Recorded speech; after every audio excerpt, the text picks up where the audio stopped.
مرزا نے پورا زور لگایا یہ ثابت کرنے کے لیے کہ قادیانی یہود و نصارہ سے بہتر ہے۔ آپ پہلے مرزے کی گفتگو سن لیں۔ اب کافر ہیں تو کون سے کافر ہیں؟ کیا وہ اہل کتاب کافر ہیں یا بت پرست کافر ہیں؟ بت پرست تو نہیں ہے۔ اچھا اب اہل کتاب پہ آ جائیں۔ اہل کتاب جو آپ کے نبی کو جھوٹا مانتے ہیں، نعوذ باللہ، اور جو ان کی کتابیں جو تورات اور انجیل ہیں ان کو ٹیمپرڈ فارم میں مانتے ہیں، ان کا سٹیٹس یہ ہے، ان کی عورتوں کے ساتھ نکاح، ان کا ذبیحہ بھی حلال ہے۔ اب ذرا قادیانیوں کی طرف آ جائیں۔ قادیانی آپ کے نبی کو جھوٹا نہیں مانتے، وہ ان کو نبی مانتے ہیں، اس کے بعد انہوں نے ایک ڈھکوسلے پہ مبنی جھوٹی نبوت کلیم کر لی ہے۔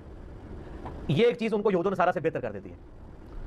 قادیانی قرآن کو مانتے ہیں، اب رہا عمل کرنے کی بات تو وہ بریلوی دیوبندی اہل حدیث شیعہ ماشاءاللہ جس طرح کا عمل اس کے اوپر کر رہے ہیں وہ بھی آپ کو پتہ ہے۔ نیٹی گریٹیز میں جائیں تو ان میں بھی کہیں کہیں خرابی موجود ہے، جبکہ یہود و نصارہ قرآن کو سرے سے اللہ کی کتاب ہی نہیں مانتے۔ یہ جو دو بڑی چیزیں ہیں کہ نبی اسلام کو ماننا اور قرآن کو ماننا، یہ چیزیں انہیں یہود و نصارہ اہل کتاب سے کیا بہتر نہیں کر دیتی ہیں؟ لیکن جو ہی علماء کی بات آئی تو مرزے کا اصول بدل گیا۔ پھر مرزے نے پورا زور لگایا یہ ثابت کرنے کے لیے کہ علماء سو یہود سے بدتر ہیں۔ قرآن پر ایمان بھی رکھتے ہیں، ان کو آپ آیت یا حدیث پیش کریں، آپ کے اوپر گستاخی کے فتوے لگا دیتے ہیں، چڑ جاتے ہیں۔ یہ کیس جو ہے نا عیسیٰ ابن مریم کے انکار سے بڑی چیز ہے، کیونکہ یہودیوں نے تو انہیں سرے سے پیغمبر ہی نہیں تھا مانا ہوا۔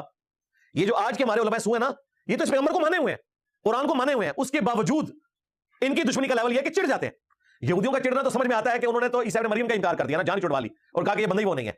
ادھر کہہ رہے ہیں اس بندے کے لیے جان بھی قربان ہے، لیکن اس کی بات نہیں قبول کرنی۔ میرے خیال ہے کہ اس امت کے علماء سو کا جو سٹیٹس ہے نا گمراہی کا، وہ ان علماء یہود سے بڑھ کر ہے کہ جنہوں نے عیسیٰ ابن مریم کا انکار کیا، کیونکہ انہوں نے تو پیغمبر ماننے سے انکار کر دیا نا، یہاں مان کر بھی تعلیمات ماننے سے انکار کر دیا۔